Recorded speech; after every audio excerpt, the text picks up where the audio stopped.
Greetings and welcome to this relatively brief analysis that is an updated version in English of the one that I released in Italian recently, where I dwelled on that recent attention paid by Italian and foreign media to that certain institutional confusion that seems to have arisen in Italy over the management of the current pandemic, notably in the management of the healthcare system around Milan and most notably in the town of Bergamo, but also relating to the severe and protracted restrictions placed against the movement of Italians, locked down nationwide in their places for over 2 months, and anyway within their municipality, and still today without the possibility of leaving the Regione where they find themselves. Regioni being the 20 political and administrative subdivisions of first level that Italy is divided into.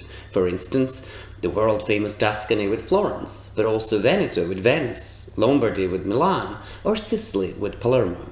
Not to mention, of course, the dispute that opposes the central government on the one side and the local administrations of the Regioni on the other, on who decides and pays what, in a quarrel that often sees common sense defeated by the sense of the commons. Indeed, the chaos that has been reported is often more unnecessary media trumpeting than anything. However, the fact that the media can trumpet about something so often implies that there is at least an opportunity to do so. And it is indeed true that there is an institutional tension in the relationship between the central government in Rome and the local administrations of the Regioni. See the quite glaring instance of Italy's Presidente del Consiglio, literally translated as Chairman of the Council of the Ministers, which in current English goes with the not very proper translation of Premier or Prime Minister, but he's really nothing of the sort. In Italy, which is a so-called parliamentary republic, this post has, under the Constitution, no power whatsoever, being just a connecting point between the parliament, the government, understood as the ensemble of the ministers, and the president of the republic. Anyway, in light of the extraordinary situation brought by the pandemic, and the fact that the decision-making process in a parliamentary republic with 2 equal houses of parliament is not the fastest, or also that the political class at large, in general these days, and in Italy in particular in this case, is poorly equipped at dealing with complex, technical and scientific issues, Giuseppe Conte, that is the name of the current premier, who happens to be a civil law lawyer and professor, and did not run for election but has been chosen after extensive negotiations twice in a row already by partly different parliamentary majorities. Well, Mr. Conte has carved a space for himself in this situation, and over the past few months, he's got as accustomed that he shows up on Friday or Saturday around prime time for a press conference, which of course is picked up by all media simultaneously, hence we could consider this a weekly television address to the nation, something that in Italy is very, very unusual for the premier to do.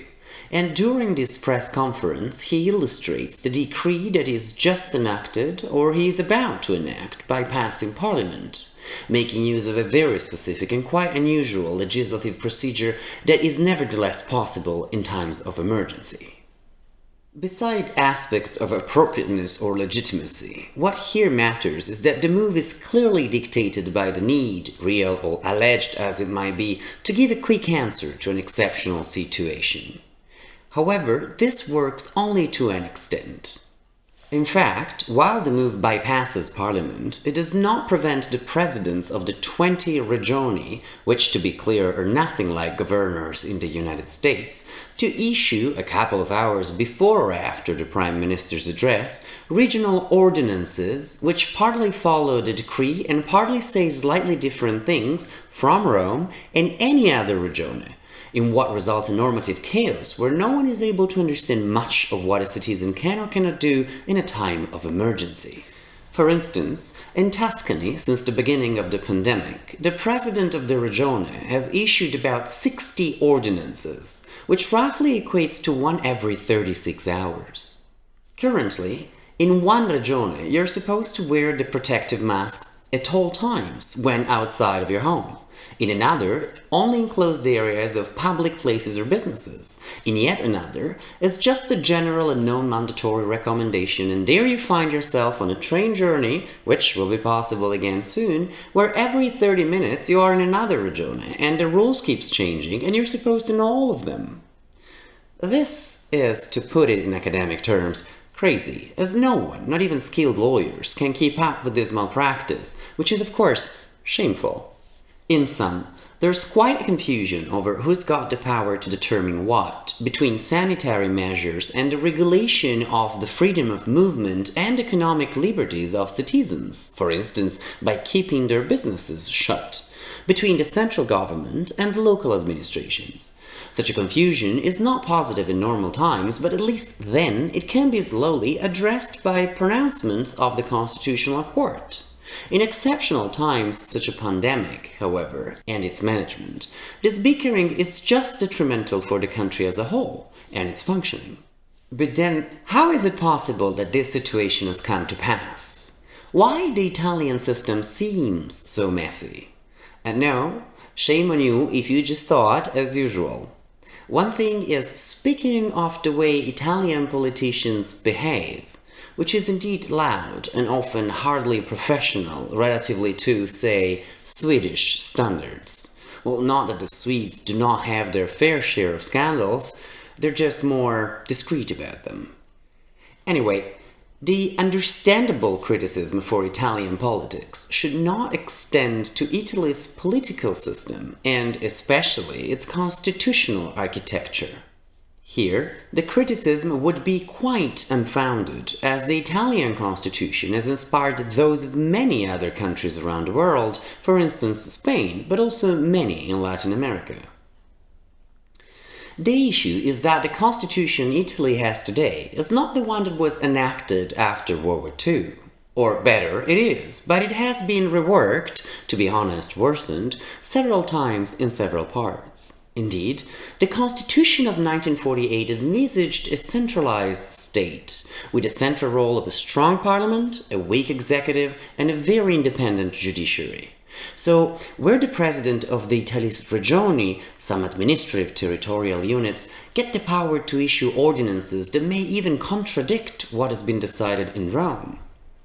Now, simplifying a bit, it can be said that the root of the issue stands in the constitutional reform that was passed in 2001, where the central government transferred a significant portion of its powers to the local administration of the Regioni, in a fashion that echoes what happens in Spain with its 17 autonomous entities. But one can already question Spain as a source of inspiration for institutional design in a constitution, given the state of affairs between Madrid and its autonomous entities, notably Catalonia and the Basque countries.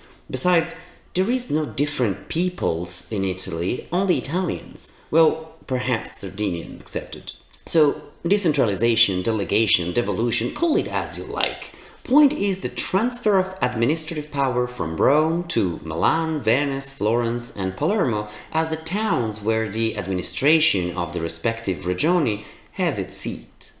The 2001 reform has been quite controversial, and the most glaring proof of this is, on top of its tortured political history, the fact that it was passed with only a couple of votes of majority in the Senate House, something that already says a lot about the spirit of cooperation and shared understanding that underpinned it, and that, in theory, would be necessary for impinging on the basic law of a nation.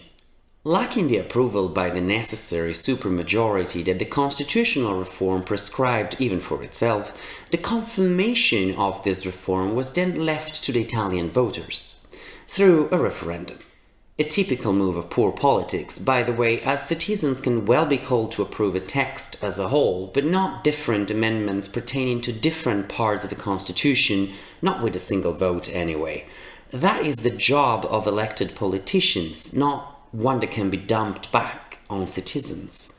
Well, be that as it may, the constitutional reform was indeed subsequently confirmed through the referendum, the turnout of which, however, was at the same time very low yet very significant. In fact, only about 1/3 of the voters showed up, and of these, more than 1/3 did so to expressly cast their nays. Why this happened? Because, amazing as it may sound, the reform was not strongly supported by any political parties.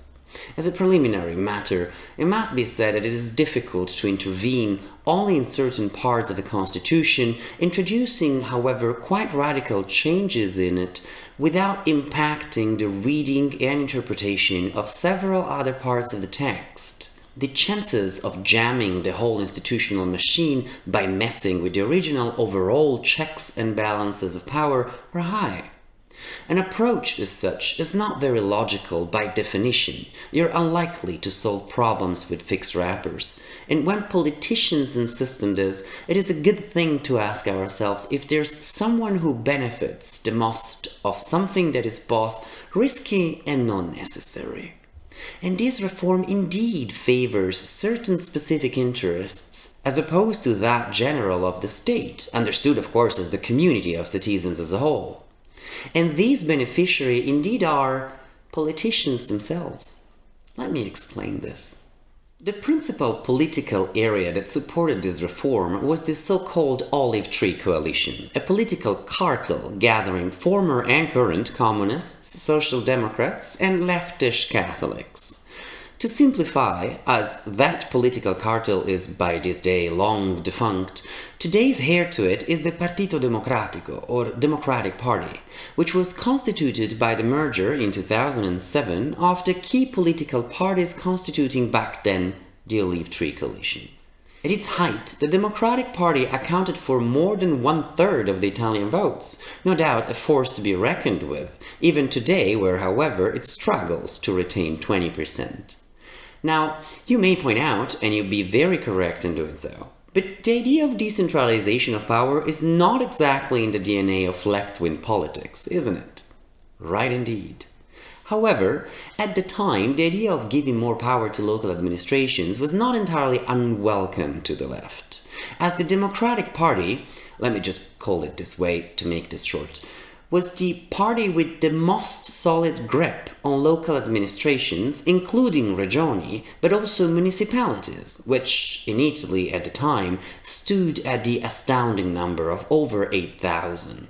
Among these, for instance, a whole block of Regioni in the center of Italy, including the Regione of Florence, Tuscany, that of Bologna, Emilia-Romagna, but also Umbria and the Marche on the Adriatic Sea, have maintained a left-wing administration since Italy has become a republic, which is more than 70 years ago. Talking about solid grip on power. This is to say that the Democratic Party governed, at the time, in most of the country's subnational levels of Italy's administration, independently of whom sat as Prime Minister in Rome. Of course, a part of the left-wing political class was intellectually honest enough not to be overly happy in principle with this reform because they saw the risk it entailed, no matter the short-term gains for the party. But, of course, it was just a minority. The majority, instead, knowing, or anyway rightly feeling, that it was going to lose the upcoming elections, with this move ensured for itself an enhanced grip on most local administrations. This, of course, except for the two wealthiest regioni of Italy, those where the country's industrial heart lays, which are Lombardy and Veneto. Here, the local administration has been long in the hands of the center-right coalition, with a significant role of the party that today is known as La Lega, or the League for Italy, but until just a couple of years ago, and for about 2 decades before then, was instead known, with a rough translation, as the Northern League for the Independence of the North of Italy. Among many less serious endeavors, this party, nationwide at the time anywhere between 3 to 6% of the votes, but in these regioni punching above 10%, had been campaigning for about a decade for a federalist reform of the country. Now, while this reform was not given that, it was no doubt a step in that direction. Hence, the League supported the change, albeit of course considering it insufficient. On the other hand, the other principal parties of the centre-right-wing coalition, Berlusconi's Forza Italia, at the time worth around 30% of the votes, and Alleanza Nazionale, around 10% of the votes, were not particularly happy about this reform, being their natural stance leaning more for a unitary and centralized state. But in order not to displease the Northern League, with whom they were governing and still govern in the northern Regioni, they did not openly oppose it. After all, this reform was not introducing federalism per se, just some decentralization, they must have thought. As mentioned, the reform amended the constitution in several parts, and in particular it redesigned, or overwhelmed if you like, Article 117, which is where the distribution of power between central government and local administrations is determined. For instance, while of course foreign affairs, defense and welfare were left in the hands of the central government, the reform instituted, or anyway broadened, something called potestà concorrente, literally concurrent competence and arguably better translated as shared power. One, however, to be understood as a division where the central government limits itself to define guidelines and basic principles on a subject matter, while local administrations then define the operational details. A bit like a directive in the European Union legal order. No? Okay.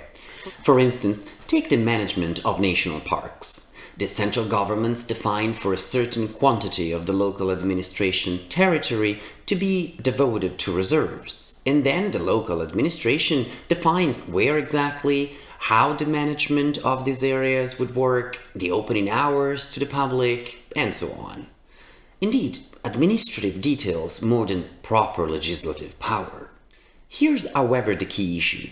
The list of topics that fell under this shared power arrangement have been broadened too much, irresponsibly, I'd add, including national infrastructure, energy, waste management, natural resources, and so on, to the point that it has impacted the form of state that Italy is.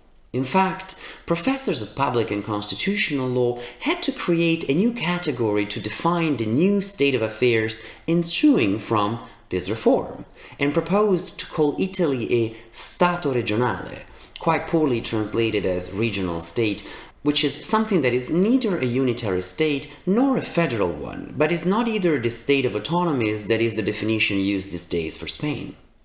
So, what is Italy, institutionally speaking, right now? Well, no one really knows. And in fact, the Constitutional Court for 20 years now has been engulfed to solve continuous quarrels between the national government and the local administrations in connection with the new division of powers in the Constitution. I'm talking about more than 100 litigations here. That's quite a benchmark to understand if a reform has been drafted properly, isn't it? In other words, this is a bungling mess where subject matters typically managed at the national level are instead shared with local administrations when not entirely left in their hands. Take education, for instance. How it is possible to think that the person in charge of education in Puglia, which geographically speaking is the heel of Italy, knows better or more, or has got more resources available than the ministry in Rome. And indeed, this power has been abused in some regioni, in particular in the north, to deepening division within the national community in terms, for instance, of using public money to introduce the formalized study of local dialects, as opposed to, say, strengthening English, or using this as a chance to enhance the national cohesion by studying cultures and realities from another part of the country. However, far worse is the picture with the devolution of healthcare, which, being a very complex and expensive affair, accounts in any regione for approximately 80% of the entire annual budget, which is basically a way of saying that the shadow president of any regione is, after all, the person in charge of healthcare. All the others combined get fractions and scraps. Be it as it may, the new state of affairs since 2001 created what is now known in Italy as the regionalization, or fragmentation if you want, of the Italian healthcare system. And this is for both the financial aspect, meaning the money, which still mostly comes from Rome, and the management part, which is to say that it is to the local administration to decide where to place hospitals, which medical units to open, keeping services shut, and anyway, how to invest the financial resources available. Now, don't get me wrong, I'm not opposed in principle to decentralization. However, in a context where the sub-national divisions are roughly equivalent in terms of population, size, or geography. In this case, of course, it could make sense. However, in Italy, which is a country that is a bit more than half the size of France, there is no two similar regioni, as nearly all are quite significantly different under basically every respect. Here's a basic comparison. On the one side you have a large regione like Lombardy, which is where you have Milan, one that encompasses more than 10 million people, which is to say more than 1 every 6 Italians. This is more than the 9 least populated regioni combined. Lombardy alone accounts for more than 9 out of 20. Also, within Lombardy, you have 1,500 municipalities, which is 1 in 5 of the whole country, and more than 130 of these municipalities constitute the so-called metropolitan city of Milan. And Milan's urban area accounts for more than 8 million people and is the second largest of the European Union after Paris, and it extends to include parts of other regioni like Piedmont, that of Turin, and Emilia-Romagna, that of Bologna. On the other side, you have very small regioni such as Valle d'Aosta, Molise, or Liguria, plus others that are sparsely populated such as Basilicata, Umbria, or Trentino Alto Adige. Molise, for instance, accounts for thousands residents in total, and municipalities. How exactly are you supposed to have a balanced decentralization when you have such stark differences? In other words, a constitutional reform that aims at devolving power to local administrations, while at the same time the country is in a quite tortured midst of devolving sovereignty to a supranational entity such as the European Union, it doesn't really make sense. The state is being pulled and pushed in too many directions at the same time, but the result is not, as many would think, that of bringing it to dissolution. That won't happen. The result is to reduce the efficiency and the quality of the services that it provides. Here's 3 quick additional considerations about why this reform makes not much sense. First, as a matter of principle, a simple basic question. As all Italians are the same, why there should be 20 different healthcare systems? And second, as a matter of geography, with only a couple of exceptions, regioni cover small territories, and in most cases, counties of one regione, or as we call them in Italian, province, border with another regione. Hence, more often than not, a hospital in the bordering regione is closer or anyway more conveniently located than that of the regione in which the county is part of. And of course, I'm not talking about the islands here. Third, the transfer of powers, especially relating to the healthcare system, was out of step with technological development arguably in 2001 already, and anyway certainly shortly thereafter. Simplifying a bit, the technology today featured in a mobile phone is sufficient to manage, as a matter of administrative functioning, the entire country's healthcare system. Do we really need 20 of those? Put to the stress test of a pandemic, the current institutional setting has produced instead the paradoxical outcome for which, rather than transferring patients during the surge in another regione because intensive care units, say in Lombardy or Veneto, were saturated, it was decided instead to build from scratch temporary hospitals within the territory of that pandemic-stricken regione. As if there was a frontier between regioni, which there is not, to be clear. And these hospitals not only needed then to be filled with equipment and medical stuff, which was unavailable, by the way, but have been ready well after the peak time of need, or they have been utilized only for a very limited time span, or only in part. Or, and this is the saddest case, it also happened unfortunately that while waiting for the completion of the temporary structures, patients have been sent to nursing homes within that regione where, however, they would become a vehicle to spreading the virus further in an environment where this would easily become fatal. All this is just very appalling. The key issue here is that the presidents of the Regioni are local administrators that often develop their political and administration skills through local experiences, such as being the mayor of a town within that regione. This is, for instance, the case with Lombardy's current president. Now, I find it peculiar that anyone can expect from politicians with this background that they have the competence or expertise to manage a world health crisis due to a pandemic, something that most states struggle to cope with at the national level. In no way the 2001 constitutional reform has brought any improvement to the Italian institutional architecture or functioning of the administration, or any national service to any extent. Let me remind here that it was under the previous system, that in place until year 2000, that Italy managed to become a country more prosperous than France or the UK in the early 90s, and certainly one where, on average, people lived longer.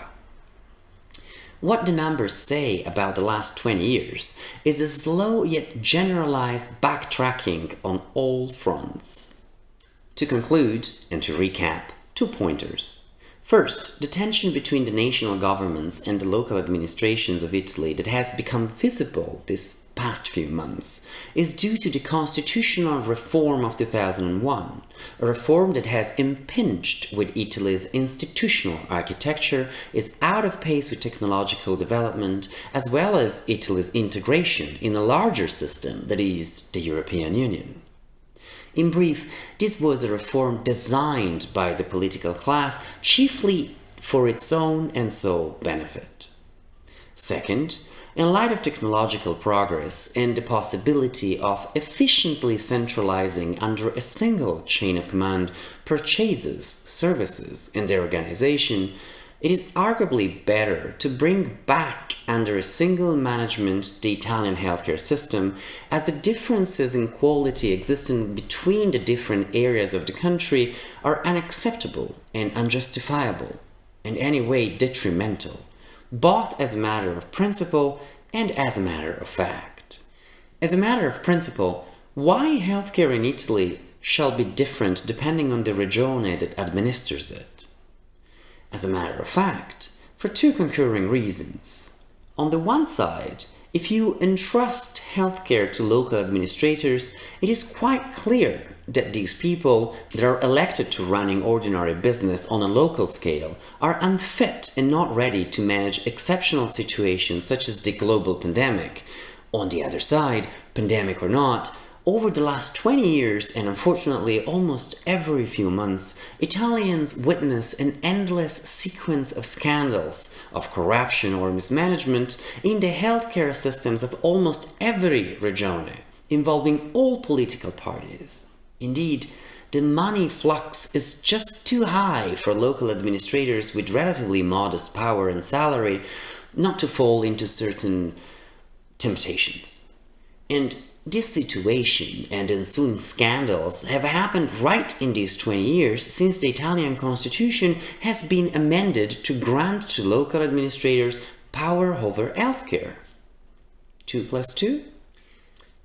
I hope that these considerations have been helpful in drawing a quick explanatory picture of the reasons of the apparent confusion in Italian politics and power management between the different layers of powers during this pandemic.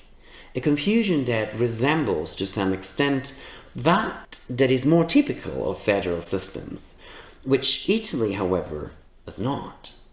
The situation has unfortunately impacted the Italian healthcare in certain, albeit limited, circumstances, which seemed, however, much more spread and serious than they actually were, due to sensationalistic media trumpeting.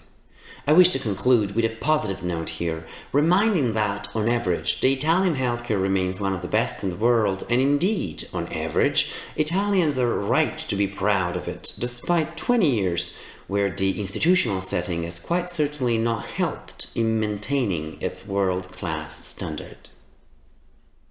If you'd like to be notified when the next content will be released, please subscribe to this channel by clicking on the link below. Till the next time, be well.